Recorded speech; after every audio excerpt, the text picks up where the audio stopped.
Welcome to CoreLogic's housing market update for June 2020, brought to you by onthehouse.com.au. It's great that as a nation we've flattened the virus curve back to virtually nothing over the past month, and subsequently many of the social distancing policies that have impacted on housing markets and economic activity have either been relaxed or lifted.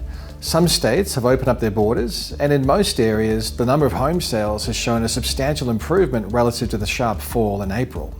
The downwards pressure on home values became more broad-based in May. The National Home Value Index was down by 0.4% over the month, with 5 of the 8 capital city regions recording a fall in values.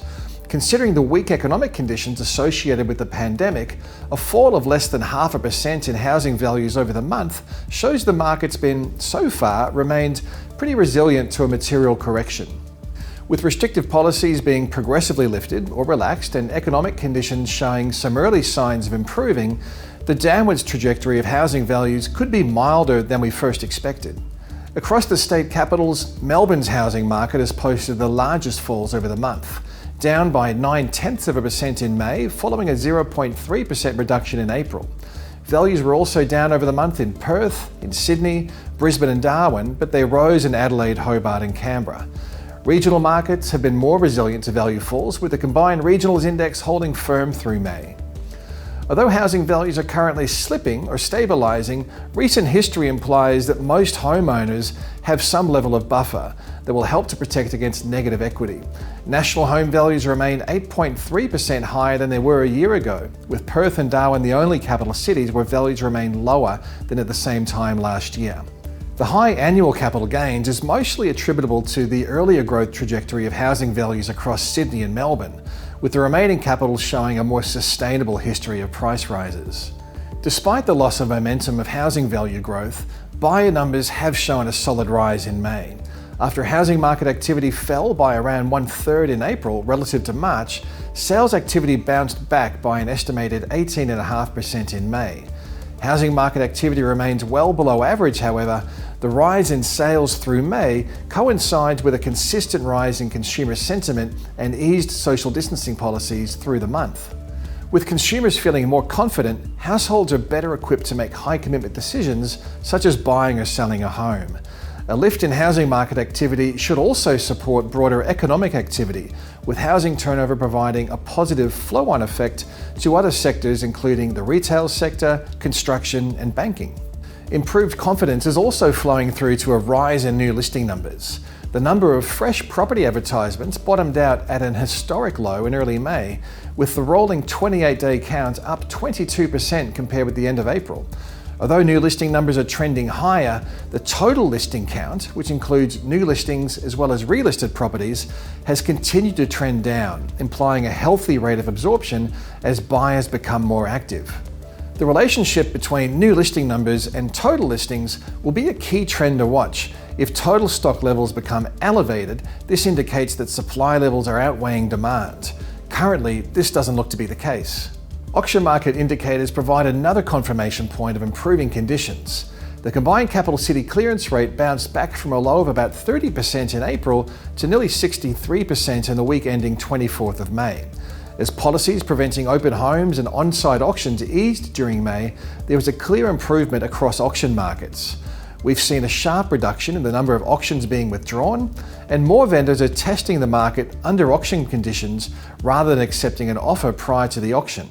Sydney home values recorded their first month-on-month decline in a year, with values down 0.4% in May. Weakness was mostly evident across the top quartile of the market, where values were down by 0.6% over the month, compared with a 0.1% rise in the lower quartile values. Softer conditions across the most expensive end of the market come after a solid overperformance. The past 12 months has seen the top quartile of home values surge 16.5% higher, while growth across the lower quartile was substantially lower at 9.6%. Despite the fall in values, there was some more positive signs that housing markets were responding to an easing in restrictions. Buyer activity was up by 29% over the month, partially recovering a 41% drop in activity through April, and auction clearance rates had improved from the low 30% range in mid-April to the mid-60% range by late May. Overall, the broad theme we're seeing in much of the housing data is a mixture of resilience and recovery. In the context of weak economic conditions and the broader COVID-19 related disruption, housing values have been relatively resilient through May. If history is anything to go by, housing values have generally weathered periods of extreme uncertainty quite well, and the trend to date looks very similar. Buying and selling activity was heavily impacted in April, but the month of May saw this trend reverse in line with a flattening of the virus curve, eased social distancing measures, and improved consumer sentiment. As more vendors have tested the market, listing figures suggest more buyers are also coming to the market, indicated by the strong absorption of new stock. While the downside risk remains, the trajectory of the housing market is looking more positive than what we were expecting a bit over a month ago. While the immediate indicators are showing resilience or improvements, the longer-term view of the housing market is much less certain. Once stimulus measures start to taper and repayment holidays expire, this is where we could start to see a rise in mortgage arrears and the potential for a lift in distressed sales. Despite the recent recovery in certain economic indicators from very low levels, it's hard to ignore job losses of almost 600,000 across the economy in April. With the cash rate at its lower effective bound, improved employment conditions will be a factor in steadying purchasing capacity for housing and the servicing of mortgage debt. Central to the outlook for distressed sales will be what shape is the Australian economy in later this year.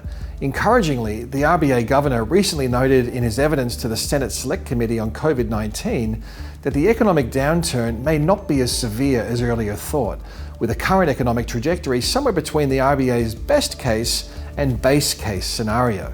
No doubt the coming months will provide more guidance on how the housing market and economic conditions are playing out. The implications of grants and stimulus for new housing construction and renovations should also become clearer as more details are released through June. Keep up to date with all this news and more at the research pages at the CoreLogic website at www.corelogic.com.au.